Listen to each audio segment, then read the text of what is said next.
The wildlife in the loch and along all the rivers leading to the shore has been severely impacted by the blue-green algae blooms. We've seen trails of dead animals along areas with really dense blue-green algae.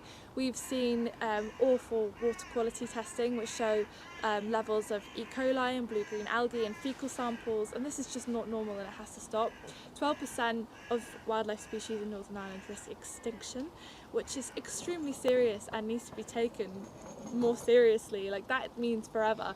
And this pollution from sewage pollution and farmland runoff is incredibly destructive and bringing that number even higher. I mean, even recently we've seen a massive major fish kill in a river in County Down.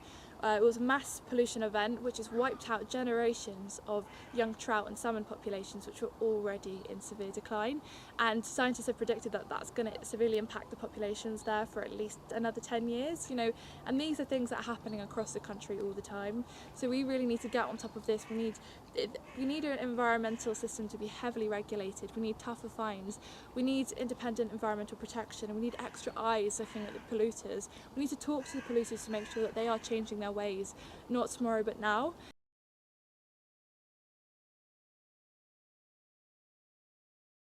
Yeah, I mean, it's a complete tragedy what's happened here in Lough, but I think to sort of put a positive light on it, it has shone a light on the fact that sewage exists and that we do need to take notice, and that you don't need to be a surfer, you don't need to be a sea swimmer for it to affect you. You just need to actually drink water. I mean, in the greater Belfast area, people have been seeing it in their drinking water in their taps. So yeah, I think it has drawn attention on a wider scale than just surfers or just swimmers, whereas previously dog walkers, just your average person that doesn't use the water wouldn't have paid any attention to the fact that there was sewage. So it has really gathered momentum in that respect.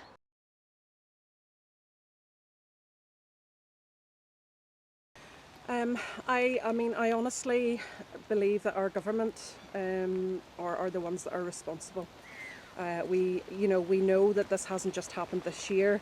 We know that Neagh has had 40, 50, 60 years of serious neglect, where everything else in this country has been prioritised above our ecology and our waterways. We know that our rivers are really polluted. We know there are numerous fish kills every year on our rivers because of slurry running into them. We know that NI Water are pumping tons and tons of raw sewage and treated wastewater and untreated wastewater into our rivers and our loch, and I just can't get my head around it. That this has been allowed to go on for so long, and it's only now this year when we have seen with our we've been able to see the symptoms of it manifest, that people are up in arms about it, because there's no missing it this year. But obviously the pollution has been there.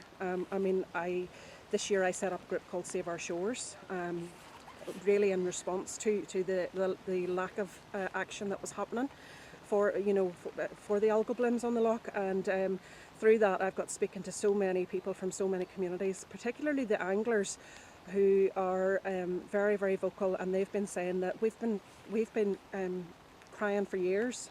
We've been telling people for years that our rivers are getting polluted time and time again. There are fish kills every year, huge fish kills, and really, they're such a little close community that word wasn't getting out. And so this year we've all kind of started talking to each other a wee bit. And the swimmers are talking to the anglers are talking to the paddle boarders, and we've all come together. I think it's been good in one way, because it has now brought notice to the actuals how bad Lough Neagh is. It's just very unfortunate that it took blooms like we've seen on the scale this year to highlight it.